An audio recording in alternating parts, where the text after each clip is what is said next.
man. Jerry Muller. How you doing today? Oh, I'm doing fine. Road dad in the flesh. Yep. Probably a lot of people don't know, but Jerry's my uncle. He's my mom's brother, believe it or not. I don't tell too many people that, but I guess I just told a few, huh? Yep. I've known Jerry all my life. Wanted to sit down, have a little conversation with him, and pick his brain on some motorcycle riding. That shouldn't take too long. Both brain cells, Yeah, Jerry? both brain cells. So. Yeah. What are we at? February 20th something? 22nd. And the weather outside is incredible. Have you been riding? No. I haven't ridden a motorcycle since Thanksgiving. Dang, sad. Yes, that is sad. Yeah. Well, what's coming up here?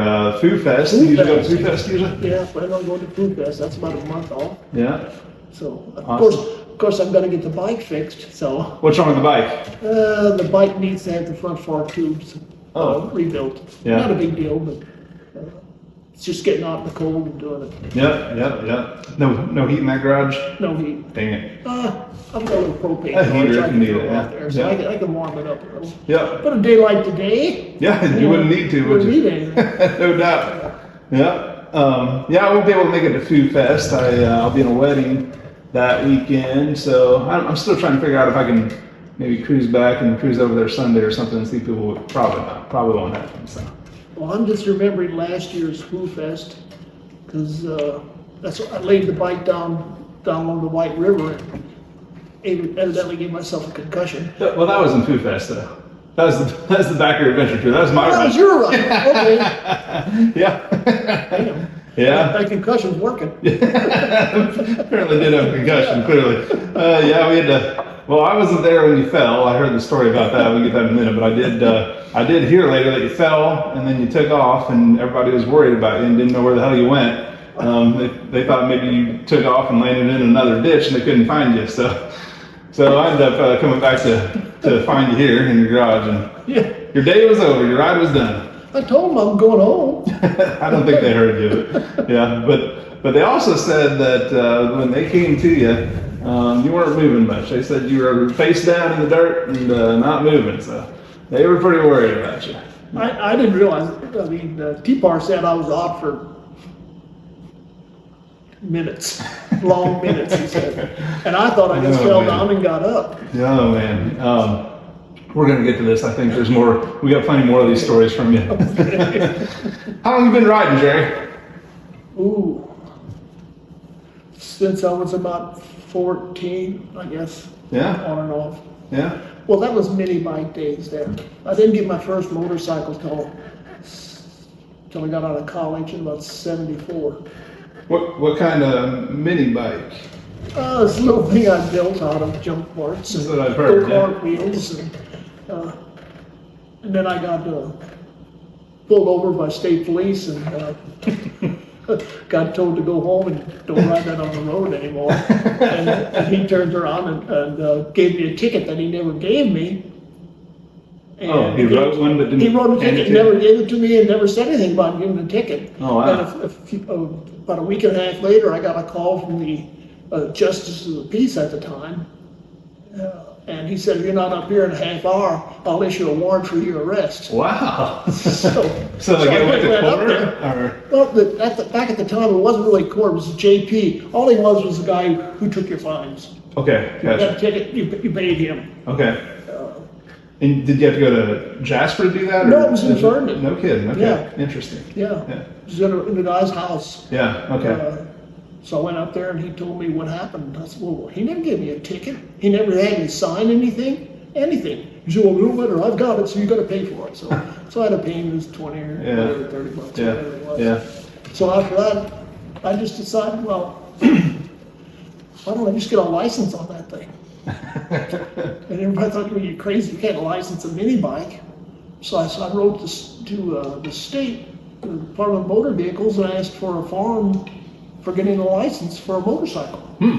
So he sent me the form. Yeah. So I filled it out, Yeah. sent it in. give him all the specs of what the bike was.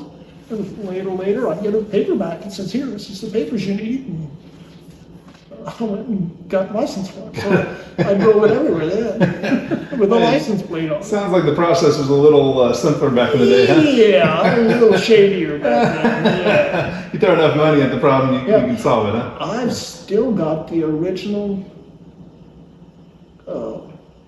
title papers from the state for that mini bike.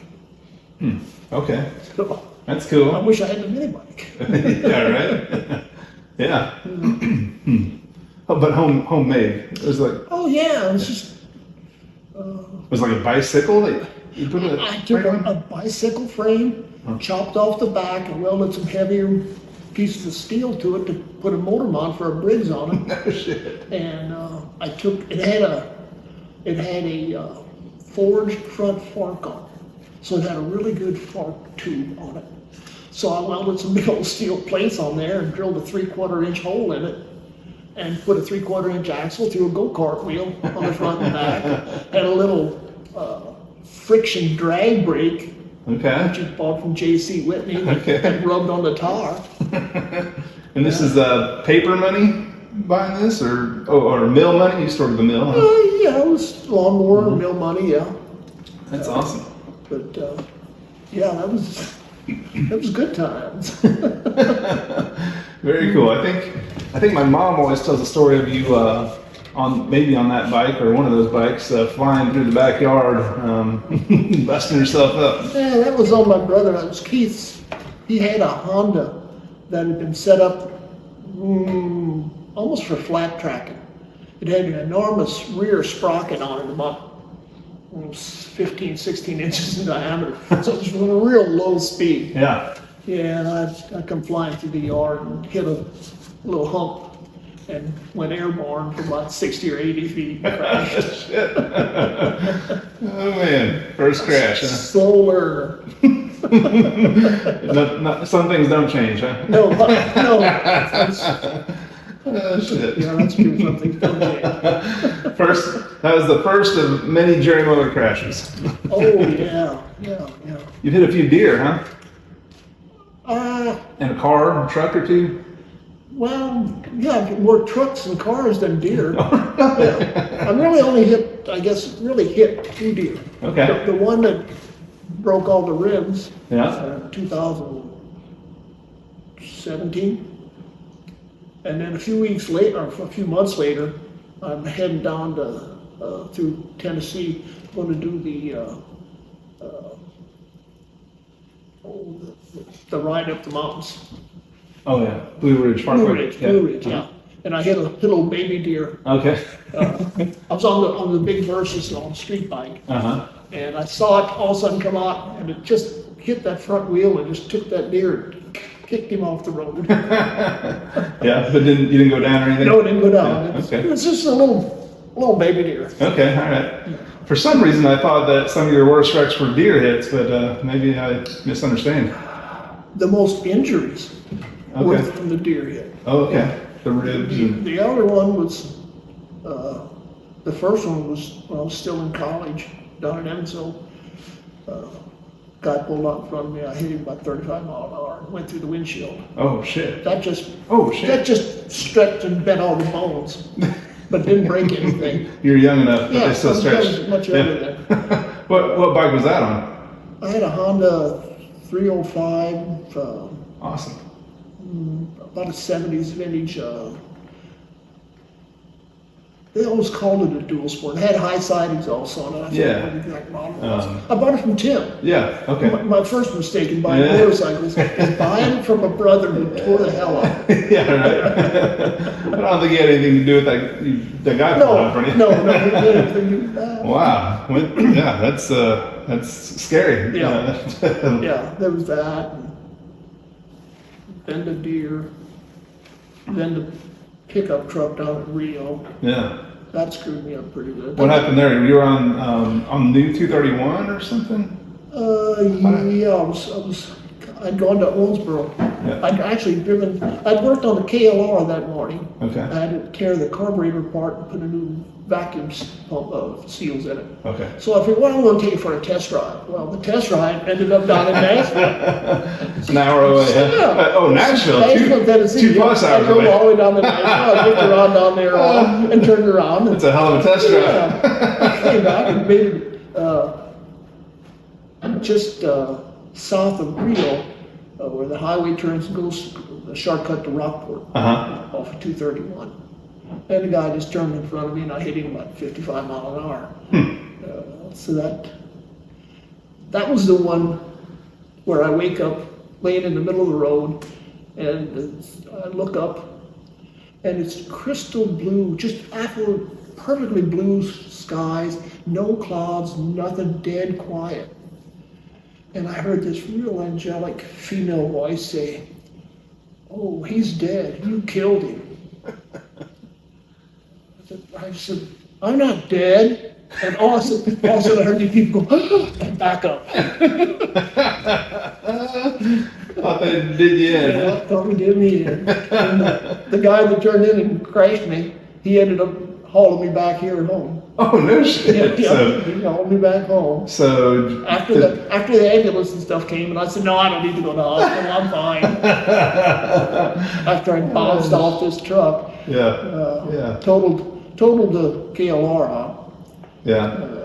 Yeah.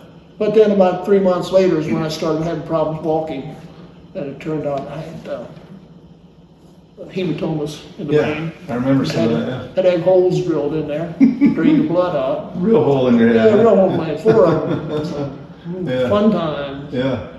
Yeah. Well, I'm glad you made it through that, of course. And Yeah. Because, it could have easily been, wow. Not many people hit a truck at 50 some mile an hour, fly over the hood, and live to talk about it. So, yeah. I didn't fly over the hood. I caught it as a kind of a glancing blow. Okay. The bike took the worst of the brunt and it threw me up, bounced me off the windshield. Oh. But it kicked me backwards then. Gotcha. But I wouldn't recommend trying. No, I I don't plan on it. No. Yeah, I have no desire. So Not on my to-do then list. after that was in 12, I guess, 2012. And 17 is when I hit that deer down in Missouri at the Loose Nut Ride. Oh yeah. That put me in the hospital. Yeah. Yeah, mainly for checkup. Yeah. I remember hearing about that one. I wasn't there for that, but. And it broke 3 or 4 ribs. Oh, that's where I forgot this. After that ride, I had a sticker made. Oh yeah. So I organized a club. I remember. Southern Indiana Deer Hitters or something. So it had some requirements. You had to break more than 3 ribs. You have to hit a deer, and I think there was one other requirement. Yeah. And nobody wants to belong in my club. No, but several people do. Well, my buddy Wyatt, who I'm going to talk to soon, he's got a Southern Indiana Deer Hitter sticker. Oh, he does. He broke both his legs. Yeah. And well, the very next year, my friend Steve Fritzley, Loose Nut, Yeah. had a wreck, did the same thing. So he's got one. Yeah. He's got a sticker too now. So there's 3 people in my club. Yeah. That's a good number for that club. We could just leave it right there. Yeah. I'd be cool with that. I have noted, I don't want to be in it. No. I've hit some deer, but nothing broken. Never really went down from it. So. No, I guess after the deer, the next thing after that was, evidently, it was your ride. That I crashed down there along the White River. Yeah. Got concussed, got bruised up pretty bad. Did you break a rib there? No. You were moving slow for quite a while. Yeah, I was moving slow. Mm-hmm. But no, I didn't break anything. I broke the ribs when I took that deer out. Yeah.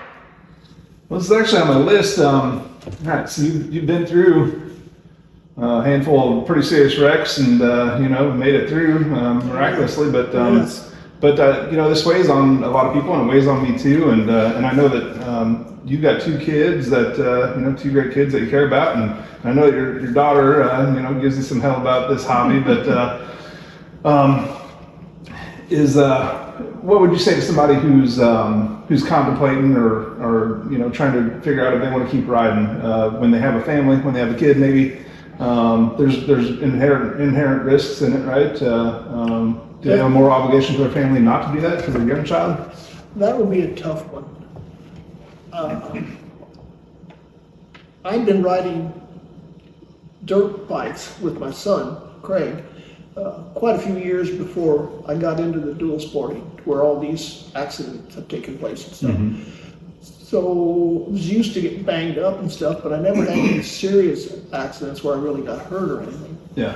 But yeah, I can see a younger person with those responsibilities. It could be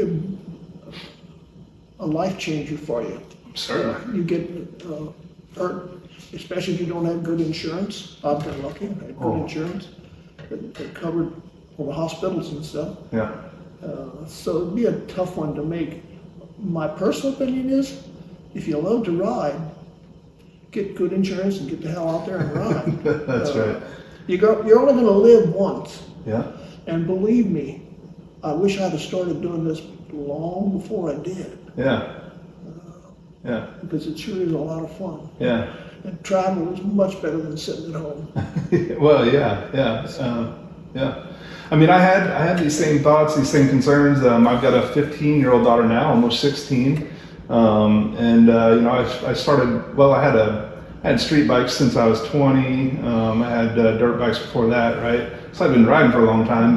But even that, having street bikes when she was born, and then I got into adventure riding when she was about 2 years old or so. And I had the same thoughts. I had is this responsible? Is this the right thing for me to do?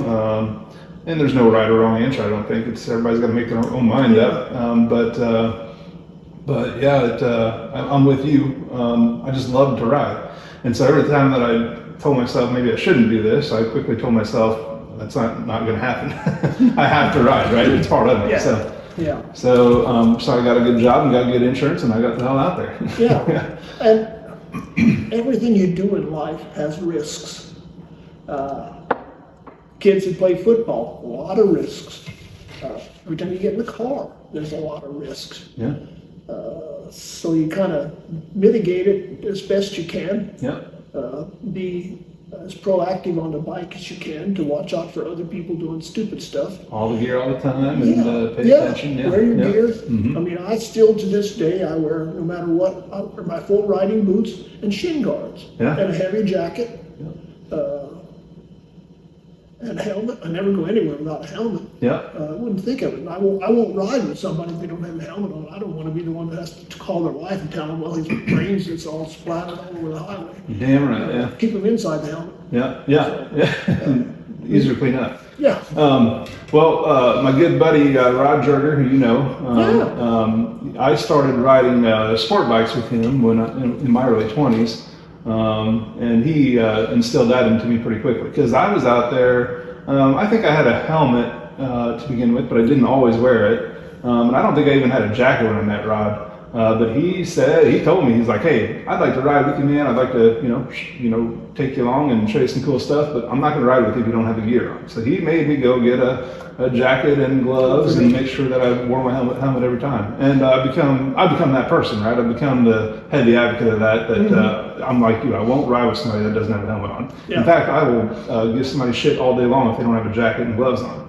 Because you fall, and even if you just fall without a jacket on at 30 miles an hour, that could be the end of your life. You scrape your skin up enough, and you're facing a lot of infections and a lot of secondary problems with that, and that can be really bad for you. So, So I think I owe both you and Rod for that because I didn't have a good pair of riding boots until I started riding with you either, or at least until we were about ready to go on our first adventure ride together, and you were kind of telling me what I needed to have to do this thing, because I didn't have a clue. I didn't know what I needed. I just had some work boots I thought I'd wear, but I agree. All the gear all the time, but riding's risky, but do everything you can to mitigate the risk and then get out there and enjoy. I mean, I've been really lucky. The accidents I've had, that the injuries have been as benign as they have been. Same here. I've seen guys getting hurt much worse. Yeah. And I see people out riding without helmets and jackets and flip-flops, and so, I just call them organ donors. Yeah, well, Yeah. There's a need in the world for those people. I'm just not going to be one of them. We appreciate their efforts too. Huh? Yeah. Darwin was right. It's saving the fittest. The fittest will live. The others, Yeah. Others will help us continue to they are others. Not nice, but that's reality. It's reality, yeah. Jerry, what bikes do you have in the garage right now, today? Oh, old bikes. All I've got is old bikes. My WR Old bikes for an old man. is a 250cc Yamaha with 160,000 miles on it. And I've got a Kawasaki Versus, which is also an '08. The WR is an '08. The Versus is an '08. Okay. The Versus has got somewhere around 145, 150 on it. Holy cow. So it's just getting broken in. I've got a Beta X-Trainer that doesn't get ridden near enough. Yeah. And I've got my original 1974 Yamaha TY 250A trials bike, That's great. which when I bought it, I never heard of trials. I didn't know what trials was. I bought a dirt bike. I bought a woods bike because it didn't have a battery, so it didn't have anything to go bad. Gotcha. It still starts. We can go out there now and it'll start on the third kick. And it hasn't been run in 6 months or at least, 8 months. Yeah. I've had 2 KLRs in between. That's what I first did. That was the first real dual sport that I guess I bought was a KLR. Then I bought another one so Patty McCraig could go on rides with it. What got you into ADV riding in the first place? And really, when did you start? When did you do your first ADV ride? In 2007. Okay. Spring in 2000. A character named Al Pavanka I remember Al. came up with this idea. He wanted to do the HNF ride, the Hoosier National Forest ride. Okay. Ride through the forest. Well, you can't ride through the forest anywhere in Indiana legally. But he laid out a route from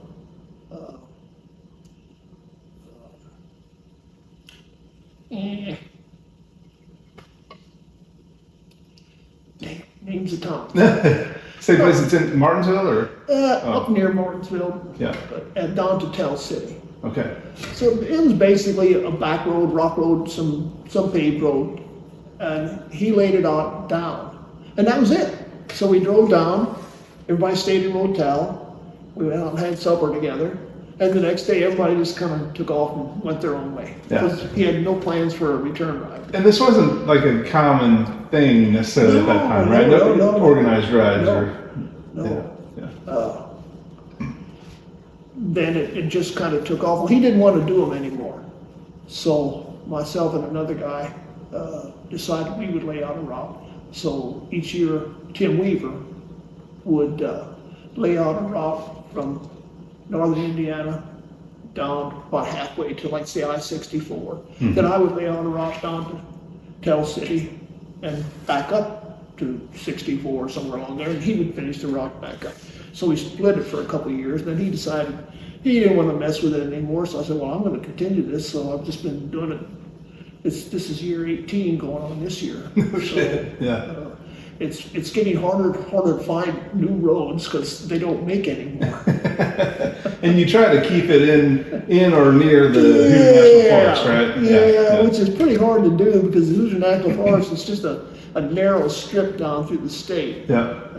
We've gone over as far as the Illinois, the river, the Wabash, and we've gone over as far as I-65 in spurts just to get over there.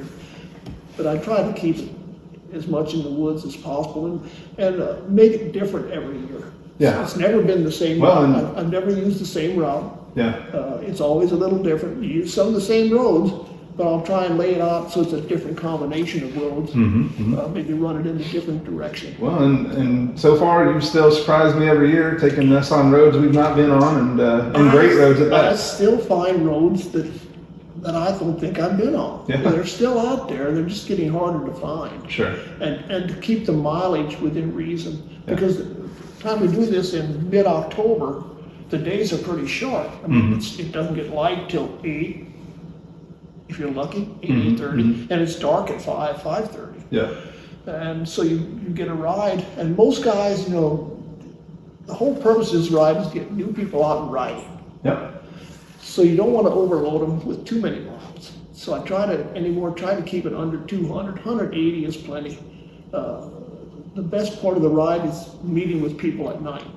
Yeah. So that, to me, you could cut it off at noon and stop and start the campfire then would be fine. And still have a damn good time. Still have a good time, yeah. Yeah, you said something when we were talking about this the other night. You said something about the best part of the ride is the campfire, and I said something about I'm trying to bring the campfire to the living room here. Yeah. So I think I'll start using that. That might be my tagline here. Bringing the campfire to your living room. Yeah. So 07 is when you made your first ride, your first route basically, but I mean you had been. So was that on a KLR? Oh, did you have a KLR at the time? Yes. Just trying to figure out. Okay, so anybody my age or younger, when they realize that there's an adventure riding world, it's already a thing. It's already defined. It's a big thing that we do, right? There's this whole world of adventure riding. Yeah. When you were doing this, it wasn't a thing. There was no such. It wasn't even called adventure riding. There was no adventure riding. It didn't exist. It was just you and a bunch of guys who had this interest in riding crazy back roads and finding cool things to see and do, and then going and doing it. And then you found, I think already then though it was already centered on advrider.com, right? By then, yeah. Yeah. Was there something before that? How'd you guys collaborate before then? No, there really was no collaboration for them. I found Adventure Rider in late 2006, I guess. At about the same time I ran into El Pavanca. He was at the time planning to do the Trans-American Trail. Well, I'd never heard of the Trans-American Trail. Yeah. But I had this crazy notion ever since I got out of college in '74 of driving across the United States to California. Yeah. I wanted to drive out there because my dad did. And I had this wild hair in my butt. And I thought, well, this is a perfect opportunity. This guy wants to drive this trail to California. I'm in. Yeah. So I took 2 weeks vacation, and we ended up making it to basically Moab. Okay. That was the first year. Followed the TAT though. Yeah, we followed the TAT. In 06, you said? I was actually 07. 07, yeah, around Did then. the TAT. Yeah. That's awesome. That's wild. Yeah. And then the next year, I did the second half. Okay. Yeah. The first year is when Pam went along. Uh-huh. My sister Pam. So That's that's why I bought the second KLR. That's great. That's awesome. Yeah. And so Al. Well, and so now you know Sam fairly well, right? Yeah, Sam Carrero. Yeah. And you ride with him and hang out with him, and Yeah. has he been to the HNF ride? We need to get him up here for that. No, he's never been to the HNF. He's been to the Loose Nut a number of Couple times. Yep. Yeah. He doesn't. I think he might have gotten a motorcycle again. He spent quite a bit of time not having a motorcycle. Yeah. I'm not sure he even has one now. Yeah. He goes out and refreshes his route, but he does it all In a truck. with Yeah. a truck and an ATV. Oh, really? He's Gotcha. 84, 85 years old. Yeah. So he's even ancienter than I am. Yeah, I think he's not obligated to ride a motorcycle anymore. No. Good for him. That's He's a character. He's just fun to he mess is. with. He is for sure. Yeah. Okay, very cool. So when you're planning your HNF ride, we kind of talked about this in one of our previous episodes, but what tools do you use and how do you go about it? How do you see? you've got an idea, like you've got the same theme every year. It's a Hoosier National Forest every year, but do you, what tool, what environment do you do that in, and how do you start that route? Well, traditionally, the HNF was ride from like Spencer. That's where it started, Spencer, Indiana. Ride to Tell City, ride back up. It was an overnight down to Tell City, or an overnight at one of the campgrounds down there. Then more and more people started asking, well, couldn't you have a place where we could camp for the weekend and ride out of there? So I kind of switched the last 2 years and picked a camping spot. Did a base camp. A base camp type, run out of there and come back at night, and run out the next day and come back again on Sunday. So you start with a start point and you have an end point, and then Yeah. you probably pick out some roads that you like in between, or do you just go out and ride and make notes, or? I generally go on, I've got all the map books, DeLorme's for all the states. Okay. So all I need to do. You're talking about base camp? Yeah. Garmin- Yeah, and Garmin I stuff? use Basecamp. Oh, I don't know what you mean by DeLorme? DeLorme, it's just a DeLorme? map, it's a map book of all the states. But is that, you mean a paper? Yeah, it's a paper paper map. map. Okay, It's a state road map for every state. It has all the roads in it, not Gotcha. just the main highways, it has all the podunk trails. Gotcha. Okay. But for the Is HNF, that a big old book?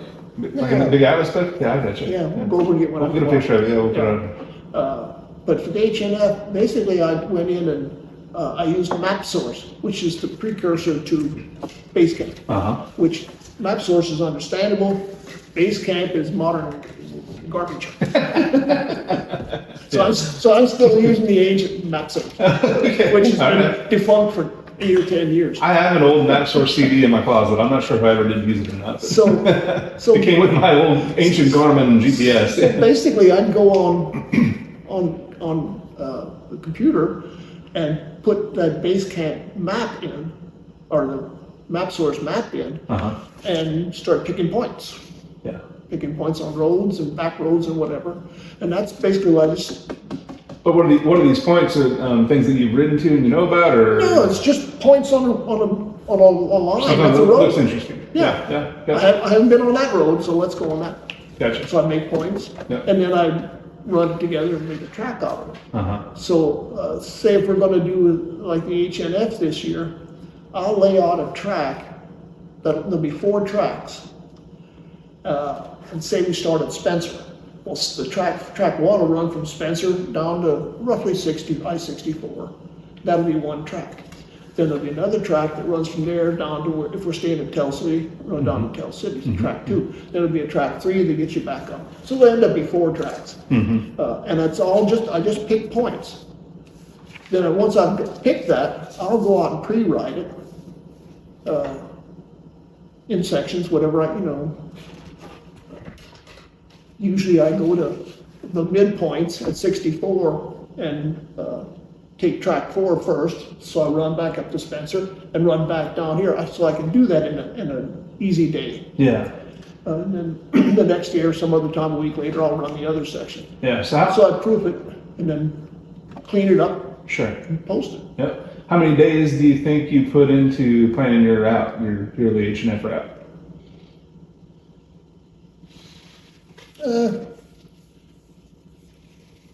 4 or 5 hours on the computer laying out the initial route, and then a couple, 2 or 3 days riding. Riding through fire. Depending on how many problems I have with the GPS is failing and wiping themselves out and have to go back and do it over, that type of thing. But usually it could be done in 2 good days of riding. Damn. Okay. It just depends how things work out. I gotta clean up my act because the rides I've done, it's taken me 3, 4, or 5 weekends, Yeah. 2 days each. Yeah. But the reality of it is, I'm going out riding. Yeah. I don't care. If it takes 4 days, That's right. that's just 2 extra days of riding. Yeah, So I'm not losing. You got rid of all those kids and that job and all those hassles, and you got the time. Yeah. I can't wait. And you lay this thing out and you find, well, that road's blocked or it's on the map, but it's not there. Yeah. So then you run a different route and go around. Well, when I get back home, that shows up on my GPS track. So I clean up my tracks Sure. to make it correct. Do a little comparison. Clean that all up. Yeah. So when somebody gets on it, I know at the time that it was doable on that track, no question about it. Yep. I've only screwed that up really one time. Put everybody through a road that didn't exist? Yes. Yeah. Well, that's, in my opinion, that's part of the adventure too, is, Only because Garmin took the track from point A to point B, and instead of following the road, they followed the lane back to a guy's farmhouse where the road dead ended, and then put it right on through the field and the woods, or to where the road would have extended. so everybody ended up in some Everybody guy's ended up yard? in this guy's front yard, and they were back there hunting, so they weren't very happy I bet they to weren't. see all the people showing up. I bet they weren't. Say, excuse me, and leave. Oh, shit. And what I've We'll done take with that all out. those tracks over the years, to kind of help plan for next year, I've got all those tracks in the computer, so I can bring them all up at once, then zoom in on it and see which roads I've hit. Because I don't have a couple of the early years, I don't have those tracks. I've got one or two that I don't have. Okay. But all the others, I can show on the computer, and I can see every road I have and never hit, which there aren't many. There aren't. Well, so I have all of your routes back until, I don't know, 12 or so, maybe a little bit earlier, maybe 11. Yeah, and I've looked at it too, and yeah, you pretty much covered everything. Yeah, So. and that's the way I go looking at it when I try to lay out the next ride. I'll have those all on one screen, and I'll do my route picking on the other screen. Yeah. So I can see, well, I've hit all of it, I haven't hit that road, so I'm gonna try and tie that road in. Yeah. But all of that, you store everything, you lay it all out, all in MapSource? Yeah. Yeah, cool. Yeah. Cool, and there'll be another HMF this year? Oh, yeah. You have a date picked out yet? Yeah. Got the route ready? Third weekend in October. Need the route, Jerry. Post it. I think I have the campground picked, Oh, wow. but I'm not saying. Well, you shouldn't. You're ahead of the game. But now. it's in Indiana, and it'll be interesting. Okay, all right. Third weekend in October. Yep. All right. Yep. Well, it's in my calendar, and I will be there, Yep. as always. So I think you've, switching gears a little bit here, you've ridden everywhere, right? You've been all over the damn country. No, I haven't been everywhere. I've got places I want to go. Actually, I saw that video of you in the Johnny Cash song, and you've been everywhere, man. I love that song. You made a video with pictures from all of those, right? Yeah, seems somewhere along the line I did that. Yeah. We'll see if we can get a sample of that. Maybe put that up here. Pretty cool. But I think you've been. I'm quite sure you've been down to Baja, the Baja Peninsula. Yeah. Yeah. How many years ago it was we went and did Baja. I went down we actually went to Sam Carrero's ride that he puts on out of Corinth at the motorcycle store down there. He has a 2-day weekend ride. Okay. So I went down there for that, hauled up bikes down in the van, carried the Versus along and the WR. So after the ride down in Corinth, I took the Versus and headed, we hauled the bikes out to Kelton. That's right. That was when Samson and I both drove our vans out. Okay. And left them at a guy's place at El Centro, Uh-huh. and then drove down into Mexico. So, And, so riding to Baja and riding through Baja wasn't enough. You had to do it after a different ride that you did. well, yeah. I mean, it was a 3-day intermission in between there. Oh, that makes sense. That was the first year I went down there, and I made the mistake of making fun of the other 3 KTMs that were on the ride. I said, well, we had the bikes, the KTMs were parked together, and my WR and one other WR were parked together. I said, well, I see there's 2 bikes that are gonna make it, but I see 2 bikes that won't make it through Baja. I said, the KTMs will break down. Well, jeez. the first day we drove down to a place called Canyon de Guadalupe. Beautiful hot springs campground right on the edge of the eastern side of the mountains in Baja. And the next day we take off and we're running down this dry lake bed, full bore for 20 miles, just wide open as fast as the WR will go. And when we got out to the highway, the fuel pump started acting up and it was shutting off.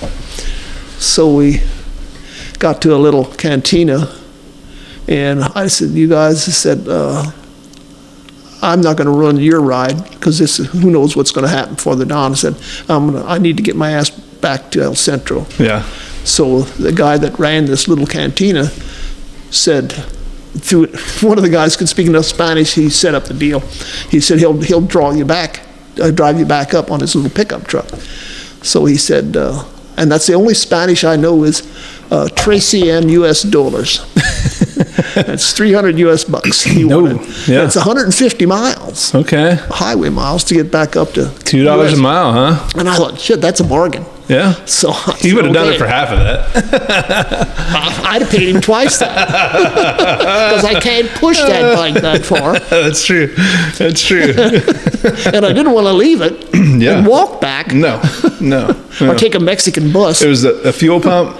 Yeah. Classic fuel pump. Classic fuel pump problem. Yeah. Well, that's what you get for making fun of people, huh? Yes. On their KTMs. Yes, I learned that lesson. Yeah, we just talked about that in the last episode. About Nate's KTM has never been the problem on our rides. The Triumph has. Other bikes have. Well, the next year I wanted to make those guys happy, so before going out when I got out there, I went to all the stores I could find. I thought I'll find some of this orange water paint that you can wash off later that they use in Halloween. Nobody had any, but I found some orange crepe paper and I coated everything blue on the bike and the gas tank and everything, put this orange paper on it. So I told those guys, okay, we're going to be safe this year. I've got a KTM too now. so that year I made the full ride. Yeah, it didn't break down. Didn't break down. All you had to do was paint it orange, Jerry. Paint it orange, and it was happy with that. So. Oh, that's hilarious. And that year I had a spare fuel pump along too, just in case. Of course, when you bring it, you don't need it. Yeah, which is a good thing. Every time, yeah. That's why you carry everything on the bike, right? That's right. Yeah. Tell them tubes to back her. There's nothing like selling expensive tubes for $39.95. Jerry has been my roadside assistance more than many times. Yeah. I don't know if the people out there listening know what a zip tie is worth on the trail. Yeah. That's $6. That $14 tube you bought, that's $39.95. I think I had a $20 10-minute rental of a saw one time. Yeah. Yep. Oh, shoot. So have you been down into mainland Mexico? No. Okay. I know that Mark did a lot of riding down there, but he's done a lot in past years. He's been down there a number of times. Yeah. I asked because that's on my list. It's something I want to do sometime soon. Yeah, I have mixed feelings. I read ride reports every so often about guys going down there and having a great time, no problems. Yeah. And then you hear all the bad stuff that the government puts out about how dangerous it is. Sure. And I listen to my daughter and she talks about how dangerous it is. Yeah. And so I don't know. Hard to know. Yeah, hard to know. But I'd go to Baja without. No worries. There's nobody there. Yeah, and I think it's touristy enough through all of Baja that it's not going to be a problem. So yeah. And the drug cartels are basically based in mainland. So it doesn't seem to be that big a deal. Right. I mean, all you see in Baja is when you get about 130 miles down, you see your first checkpoint, and they got these young 18-year-old kids with big automatic weapons strapped over their shoulder or holding in their arms, and they just wave you by. Yeah. So you go on down. Don't even care. Yeah. Well, at least when we come out, they'll probably stop us and check us. We're leaving a week later, 10 days later, and they just waved us by. They can care less. Not everything that they crack it up to be. No. Of course, occasionally it is, and that's why people get worried about it. Yeah. But any other countries you'd want to ride in? Oh, yeah. Have you ridden in any other countries? No. I should ask. Yeah. I haven't even been in Canada. I had set up a ride to go up on a big ride that would end up past the falls and up into Canada. I wanted to see a British airplane up in a museum up there. Okay. But when did I do this? Just before the pandemic hit and everything got shut down. You actually went up there? No, you I planned didn't. it. I had it all You had it planned, everything ready to go, Yeah. and then all of a sudden, well, you can't get into Canada now. That's out. Yeah. So that's back on the back burner. So Yeah. really, the only other country that I've ridden in is Mexico. Yeah, yeah. But I've got a friend who's saying he wants to go to Europe. Yeah. And I thought he meant this summer. Oh. So I said, well, I got to know because I've got some other things scheduled already. He said, oh, no, not this summer, in a year, probably 26. All He right. said he's just in early planning stages. Okay. And I thought, well, okay, now what's he talking about? He's going to want to go to England or France or Italy or something. No, he wants to go to Northern Europe, Okay. like Norway, Sweden, Yeah. that area. Yeah. I said, oh, yeah, that's fine. Yeah, I'm gung-ho there. Absolutely. So, All right. so that's something on the back burner right now. Okay. Well, if there's room on that burner, I know I and maybe some others might be interested. So, Well, get your bank account ready. right. My bank is not ready. I mean, if you look at the organized tours, Oh yeah. I don't need to do that though. where they provide the bike and all your motels and meals are ready Sure. and stuff, that's about $5,000 to $6,000. Yeah. Plus the flight over there. Yeah. But the reality of it is, if you go over there and rent a bike and do it all on your own, it's going to cost you about the same. Yeah, and that's a chunk of change, but that's not Yeah. the end of the world for the experience that it's going to be. I mean, Exactly. that's It's going to be an incredible a once in a experience. lifetime Yeah. thing. Yeah. So when that chance comes, I'm going to jump at it. Absolutely. I'll chintz on something else. Absolutely. Well, the last podcast I recorded with Nate and Dylan, Nate and I we've been talking about doing the Alps for a couple of years now. So, yeah, we have the same interest. I think that would be Yeah. really incredible. Well, that was my first thought when he talked about this. I thought, well, yeah, Italy, through the Alps, Germany, that type of thing. He's thinking a little farther north. Well, okay, that's fine. Yeah. But yeah, I mean, all the other rides you do here in the U.S., there's still so many places to go. I mean, I've ridden to Boston 3-4 times now. Went out and did the NEBDR and the MABDR with some crazy people. Yeah. Done the Nevada BDR and the New Mexico BDR. And we did 99% of the Colorado BDR. Yeah. And some guy wants to go do the Idaho BDR this fall. So Yeah. Sounds like a fun time too. yeah, that sounds like a crazy time. Yeah. Yeah, that should be good. Sounds like there may be quite a few people going on that one. So That'd be great. yeah, we'll see how that turns out. Yep. I joined a birthday celebration for you. What was that, a month ago? Gosh, it's been a month ago Been already. a month, roughly, yeah. Yeah, a month and a week. How many years now, Jerry? Oh, since that, just a month and a week. What, I mean, how many years old am I? I'm gonna lie. No, I'm 75. 75, and But mentally, I'm still about 45. And I think that's the key. Yeah. I think that's the key to a long life of riding. My plan is to wear this body out 1 mile at a time. Damn right. Damn right. For 75, Jerry, you kick some ass on that bike and you get down the trail pretty good. So Yeah, I'm a little more sedate than I used to be. The healing times take longer. Yeah, that's appropriate. And after that last deer down in Missouri, I had to promise Kimber that I wouldn't knowingly do anything stupid. So I said, that doesn't mean I won't do anything stupid. I just won't knowingly do anything stupid. Yeah, yeah. So I have to think about what I'm getting into. Yeah. So I try to be a little safer. I think- Then I go on rides with people like you, and that all goes to hell in a handbasket pretty quick. Well, you got me to bail you out then. But Yeah, right. Yeah. Well, see, I need you to pick the bike up. yeah, happily. Yeah. Absolutely. I think it's probably a really good thing you got Kimber around. Yeah. Well, she also told me that don't have any more accidents. I'm not coming to the hospital again. So, okay. Well, again, I'm there for you, Jerry. I'm sure she'll ban that rule. Yeah. I think when the time came, there'd be no question, I do believe. Yeah. But if not, you got my number 2. Be right there with you.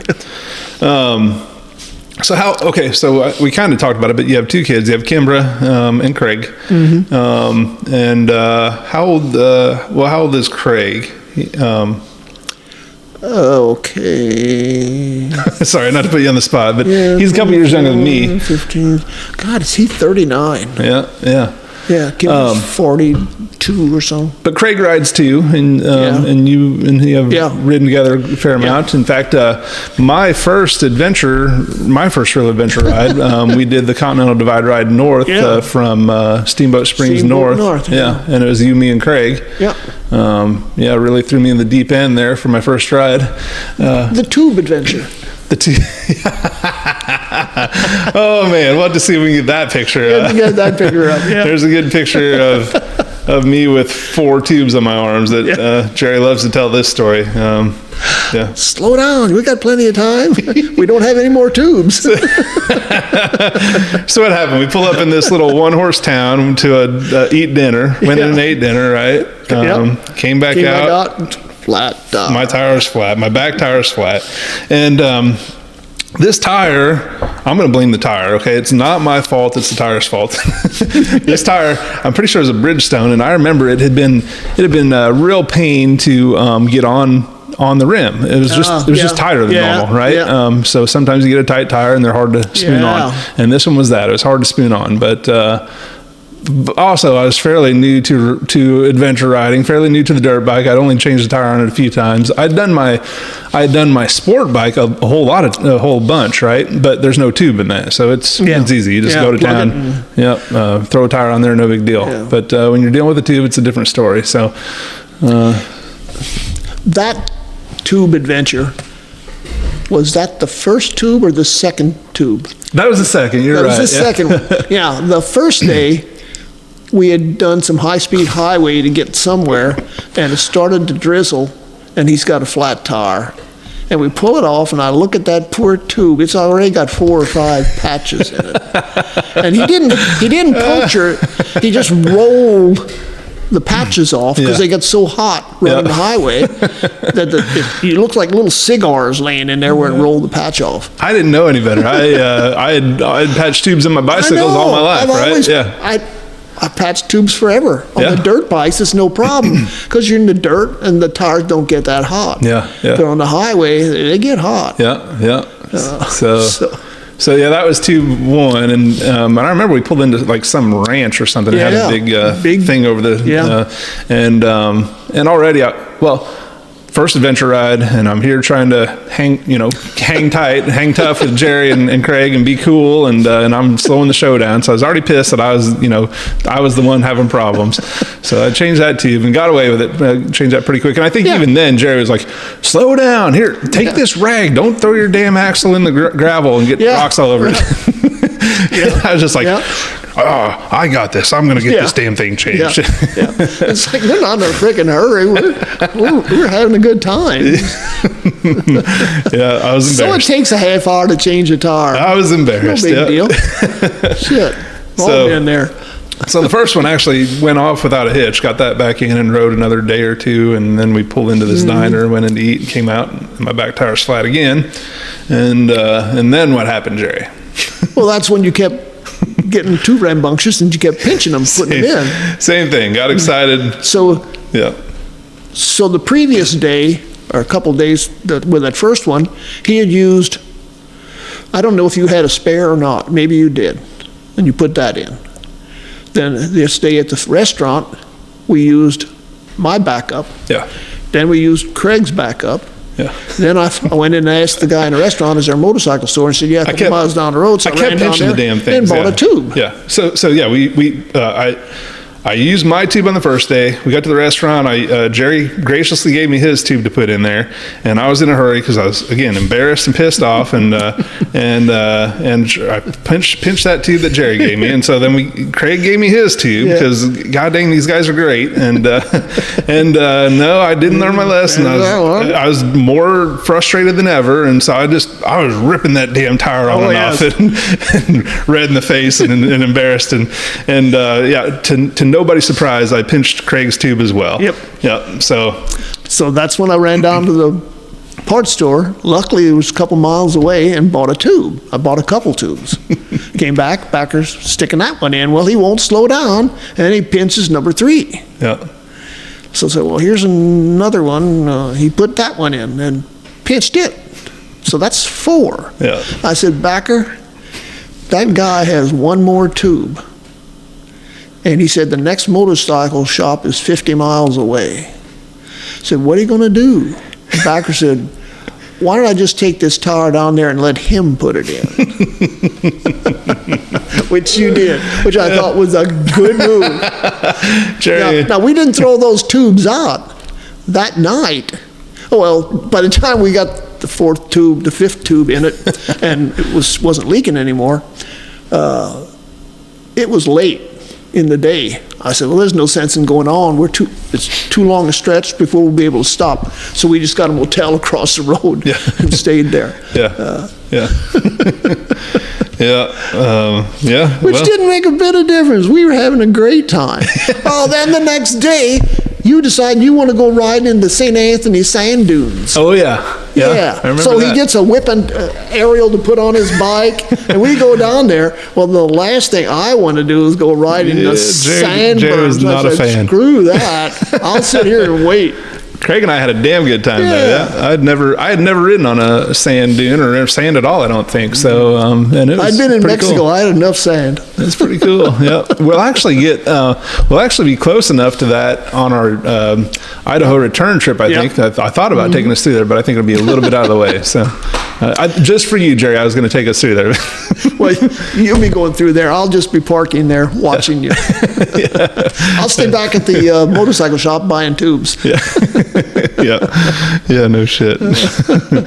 Well, I've gotten a little better at taking my time and being patient and replacing these. I don't get any fewer flats. I still get flats all the damn time because I'm an idiot. But but you're going to get flats. Motorcycle tires just look for nails and shit. Certainly, they're magnets. Certainly, yeah. Mine typically look for big boulders when I'm going way too fast on a road. Which is all the time. Yeah, exactly. And usually it's a pinch flat. Pinch them. Yeah. Or rip a big hole in the side carcass of the tire that you can't fix. You've been there, did that. You should see the front rim of my Tiger. It's got dents all over it. It's just bent the hell out of shape.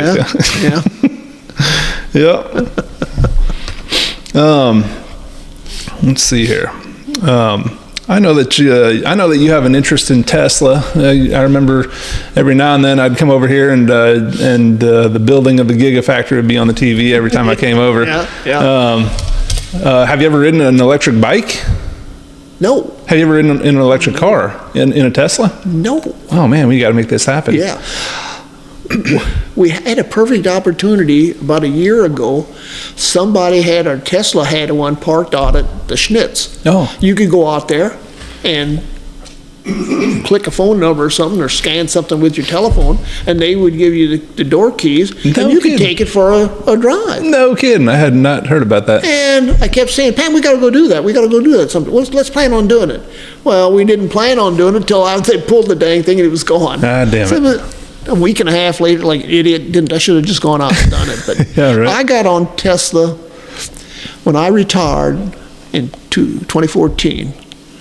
I had laid out a route. I call it the 2014 Dam Tour, where I had going to see all the big dams between here, the West Coast, up the coast, and then back into the United States.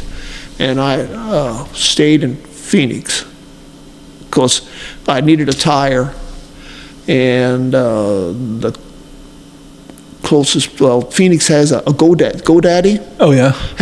the guy that owns GoDaddy has a big motorcycle shop there. Oh, really? And it's an enormous motorcycle shop. They sell all the brands. They got a Harley place and had 250 Harleys sitting around. Holy cow. And then they had Kawasaki, Yamaha, Aprilia, KTM. They had everything but Yamaha. There was still a holdout Yamaha dealer that wouldn't sell out to him. He has since. But they didn't have the right size tire for the WR. So they said, well, we can get it. We can get it shipped from the West Coast. You'll have to. I said, well, I'll just hang around town till you get it. In Phoenix? It turned out that was over a Labor Day or whatever, the holiday weekend. So I thought, well, I'll have that tire Monday. I can put it on and take off. Well, it turned out it had to be Tuesday.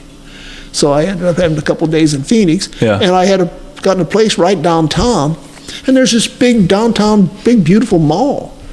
So I just went walking around. Here, there's a Tesla store in there. That's when I got hooked on Tesla. All right. Went in and looked at them, and I thought, well, damn. If I'd have been a smart guy, I'd have realized it and put some money into Tesla. Right, yeah. But at the time, I was still paying off the house and helping Craig finish out his college years. Sure. So there wasn't any money there. There wasn't a whole lot of there was money no pump into money it. there. Man, it wouldn't have taken much, though, and you could have, some serious gains from back At then. that time, Tesla stock was $4 a share. Yeah. Where is it now? Yeah, 150, 160. Yeah. It bounces around. But Yeah. so I might have dumped $1,000 into that. Yeah. Ifs. But hindsight's really good. Sure is. Yeah. Yeah. Sure is easy. Yeah. So if there was an electric bike that you have any interest in owning an electric bike? If there was one that was competitively priced and Yeah. Yeah. Oh, definitely. Yeah. Maybe anybody who rides them says they're awesome. Yeah. The big problem is they're short range bikes because of the batteries. Exactly. I mean, the technology will get better and they'll get longer range. Yeah. But doing things like the TAT, No. where yeah. you've got to have a 200-mile range through the boonies Yeah, we're with a long- bike that'll only go 80 miles. We're a long what are you way from gonna that. do? Yeah. You have 80 to- miles it would be a long range. Be a long yeah, range. yeah. You'd have to have a heck of a bike. Yeah. So they're not there yet. Got a long way to go for You know, that. Yeah. for taking it down to an off-road park and running around for an hour or two would be a blast. Yeah, If yeah. you can afford the 15 grand or whatever one would cost. Right. Right. But it's Yeah. not in my for future. But yeah, I mean, if they got one that I could have a guaranteed 300-mile range on, I'd seriously consider it. Yeah. Yeah. You think of no maintenance. Well, yeah, and so I've ridden. I rode Patrick Ubelor's. He had I think it was an Alta. He had an electric dirt bike, and it was a whole lot of fun. It was just a really. I mean, the response. It's like it's directly glued to your right wrist, right? Yeah. There is no. You don't when you're riding an internal combustion engine bike. You don't realize how it's not connected, right? You don't realize that it's not always doing what you want it to do until you go ride an electric bike, and then all of a sudden it's really clear to you that you don't have the control, you don't have the ability to control that engine like you do an electric motor. So it's a cool experience. Plus, the thing that really struck me riding that his dirt bike was that it's so quiet that you can hear everything going, and you can hear what the tires are doing. So you actually, after riding it for a while, you get in tune with listening to the tires and knowing when you're breaking traction because of how the tires sound, which really seemed incredible. You never hear your tires making noise on a regular dirt bike. Yeah, you can't. So unless you're on a highway with full knobbies going around a corner, you might hear it thumping a little. Right, exactly. Yeah, just before you slide down the highway. Which, it might have happened to me a few times. But I've never ridden an electric street bike. I would love to ride a live wire or something. Yeah, I think it'd be a lot of fun. So, but and I've got nothing against them either. No reason I wouldn't own one either if they were competitive. The thing is that they are super expensive for a small range, and I don't live in a city where I'm just bebopping around town. I've got to have some range on mine. So well, you have to think ahead too. Where are we going to be at in 15, 10, 15, 20 years, as far as with all the emission laws and stuff. Yeah. I mean, most of Europe and a lot of states in the U.S. have said, hey, after 20, 30, 35, there aren't going to be any gas cars sold here. Yeah. Well, if gasoline goes away for gas cars, they're not going to be making it just for motorcycles. Mm-hmm. So the motorcycles will have to convert too. Yeah. So you're either going to be converting to electric, or maybe by then hydrogen will catch up, but I seriously doubt it. Yeah. But Yeah. we'll see. Yeah. The thing is, to do this kind of riding, we like to do like the TAT. You're driving off the beaten path, and you're going to little podunk towns that have maybe one gas station, cafe, and a post office. Yeah. And they're closing up shop in those places fast. Are those going to be there in 10 or 15 years? Yeah. And are they going to have an electric charge station for your? Yeah. For your electric KLR? Yeah. I mean, if that gas station disappears, Yeah. maybe have to go up to somebody's house and say, hey, can I plug in my motorcycle and charge Yeah. it? And 3 days later, you'll be able to get to the next town. Yeah, right. Yeah, trying to charge it on this 110 volt system. 20 amps. Yeah. So Yeah, no kidding. Yeah. there's going to be some interesting things happening in the next 10, 15, 20 years. Absolutely. No doubt We'll about just it. see what happens. No doubt about it. Hopefully I can ride that long yet. I'll be 95. I believe in you, Jay. I believe in it. Nah, I'll be in a nursing home sucking stuff through a straw. We're not doing that to you. No nursing home. That's we don't need that in your life. Yeah. All right, man. Last question here. What is it about pie that's an essential part of adventure riding? Why is pie a thing? People like pie. It's simple. You've got a "Where's Pie Town, New Mexico" sticker on your truck. Yes. Pie Town, New Mexico is a little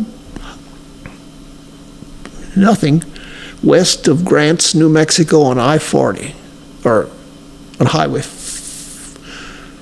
Well, it's not I-40, but it's very near I-40. But it's a little highway town between Socorro and nowhere. Okay. So it's a little town, and they've got two restaurants. One, the Pioneer, and the other one, now it's got a new name, but they switch off.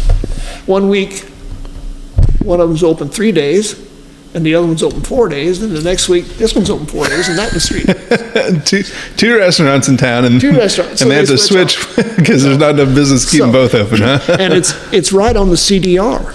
Okay. Right on Continental Divide Ride.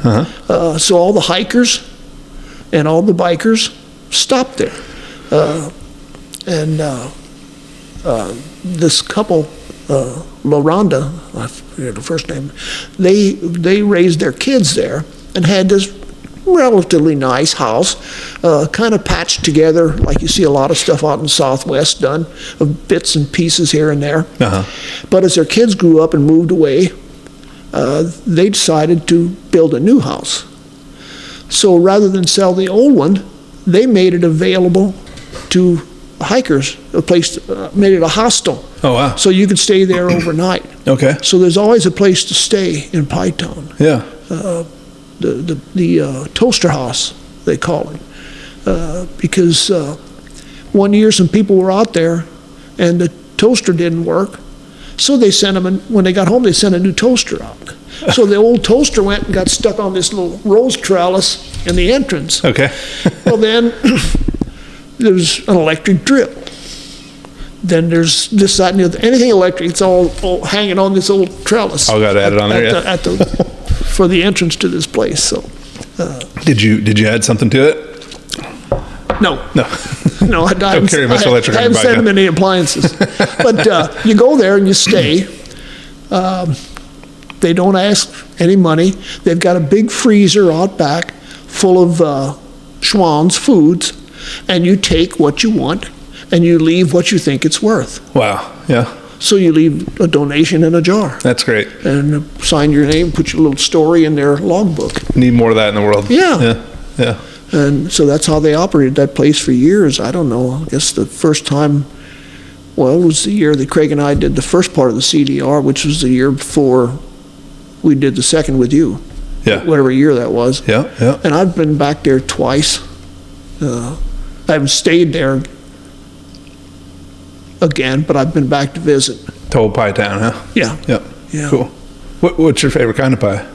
Oh, just apple pie. Apple pie. I'm an apple pie freak. Yeah. Only problem when you go to Pie Town, apple pie, they make it with a pinyon nut in it, Oh.